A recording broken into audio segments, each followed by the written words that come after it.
नमस्कार दोस्तों, कैसे हैं? आशा करती हूँ अच्छे होंगे। आज की हमारी कहानी का शीर्षक है 3 भाई एक बहन। कविता अपने माता पिता की बहुत लाडली थी। 3 बड़े भाइयों की बहन थी। कोई भी चीज़ मांगने पर उसी वक्त सामने हाजिर हो जाती। पूरे घर में रौब था उसका। पूरे परिवार और नौकरों पर राजकुमारी की तरह हुक्म चलाती थी। कविता स्कूल में भी पूरा रौब था उसका। बड़े घर की लाडली जो थी वह। ऐसे ही उसने कॉलेज में दाखिला लिया। उसके ठाट बाट, बड़ी गाड़ी में आना जाना, हर दिन नया फैशन देखकर हर कोई उससे दोस्ती करना चाहता। थोड़े ही दिनों में उसके बहुत से दोस्त बन गए। पूरे कॉलेज में उसकी अपनी ही एक पहचान थी। इन दिनों उसके घर एक रिश्ता आया। खानदानी लोग थे और पापा की पुरानी जान पहचान थी उनके साथ। कविता के साथ कोई ज़बरदस्ती नहीं थी, पर कविता ने फिर भी हाँ कर दी, क्योंकि वह अपने परिवार से बहुत प्यार करती थी। वह जानती थी कि वह लोग उसका अच्छा ही सोचेंगे। लड़के का नाम राज था। राज काफ़ी पढ़ा लिखा और समझदार लड़का था। ससुराल वाले भी बहुत अच्छे थे। ससुराल में कविता की जगह वैसी ही थी जैसे कि मायके में। कोई भी काम उसके बिना पूछे नहीं होता, या उसकी मदद के बिना, उसकी सलाह के बिना। सबकी लाडली बहू बन गई थी वह। फिर उसके घर एक बेटे का जन्म हुआ, राहुल। कविता को जान से प्यारा था। पोता पाकर ससुराल वाले तो फूले नहीं समाते थे। कविता कभी कभी सोचती कि उसकी किस्मत कितनी अच्छी है। उसका हर अपना उसे कितना प्यार करता है। चाहे जीवन में कैसा भी समय आए, मेरे अपने हमेशा मेरे साथ हैं। मैं कभी अकेली नहीं हो सकती। कितनी खुशकिस्मत हूँ मैं।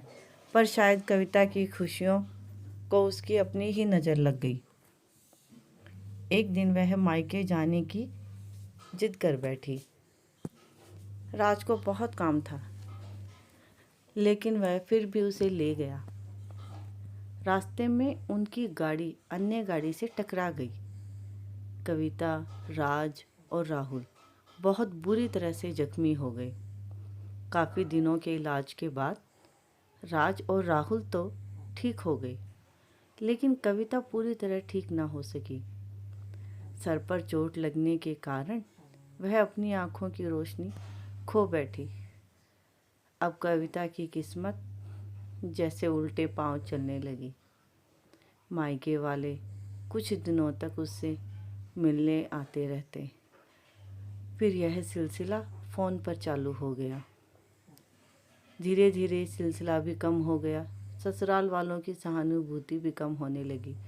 घर में किसी को पास बैठने के लिए कहती तो जवाब मिलता, बहुत काम है, अब तुम भी हाथ नहीं बटा सकती। राज भी चिड़चिड़ा हो गया था।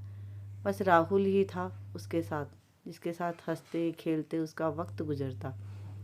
एक दिन कविता के हाथ से कुछ सामान गिर गया, जिसकी वजह से राहुल को हल्की सी चोट लग गई। कविता के सास ससुर ने राहुल को उससे अलग कर दिया कि कहीं उसके ना देखने की वजह से बच्चे का कोई नुकसान ना हो जाए।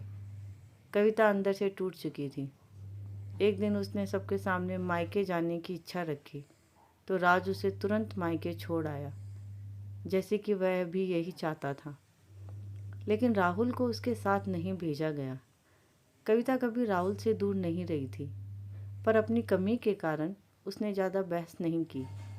कविता को लगा कि वह 3-4 दिन वहाँ रहेगी तो थोड़ा हवा पानी बदल जाएगी, क्योंकि वह कितने दिनों से कहीं भी बाहर नहीं गई थी।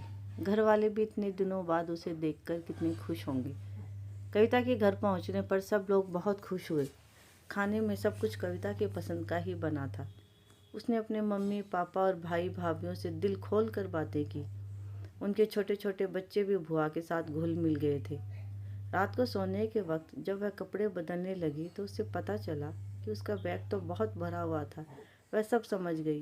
वह बहुत उदास हो गई। कुछ दिनों तक तो सब ठीक रहा, फिर सब बदलने लगा। सबका व्यवहार बदल रहा था। वह लोग जैसे थक चुके थे उससे। सब लोग घुमा फिरा कर पूछने लगे, राज कब आ रहा है, उसे ले जाने। वह बहाना बना देती, जबकि वह जानती थी उस घर में अब उसके लिए कोई जगह नहीं। कविता से चलते वक्त कुछ ना कुछ नुकसान हो जाता। थोड़ी बहुत टोका-टकी उसे सुनाई देती, पर टाल देती। एक दिन उसके हाथ से लगकर कीमती फूलदान टूट गया। छोटी भाभी ने बहुत हंगामा मचाया। कविता के माता-पिता रोज-रोज के झमेलों से तंग आ गए थे। उन्होंने राज को खुद से फ़ोन कर दिया। राज कविता को अपने घर ले गया। कविता को अपने परिवार वालों से ये उम्मीद न थी। जिस कविता के कहे बिना घर में एक पत्ता भी नहीं हिलता था, उस घर के लिए वह बोझ बन चुकी थी। राज के साथ ससुराल आते वक्त वह बहुत खुश थी, क्योंकि वह अपने घर जा रही थी, अपने जिगर के टुकड़े राहुल के पास। परंतु यह खुशी भी कुछ पल की ही थी। सारा बंदोबस्त पहले ही किया हुआ था।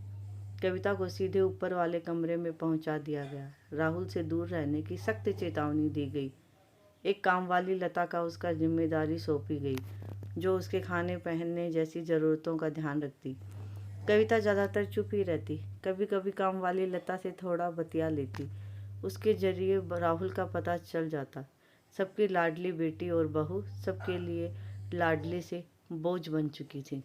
अगर आपको यह कहानी पसंद आई है तो प्लीज़ लाइक करें, शेयर करें एंड सब्सक्राइब करें। कमेंट ज़रूर करें। यह कहानी सुनने के लिए बहुत बहुत धन्यवाद।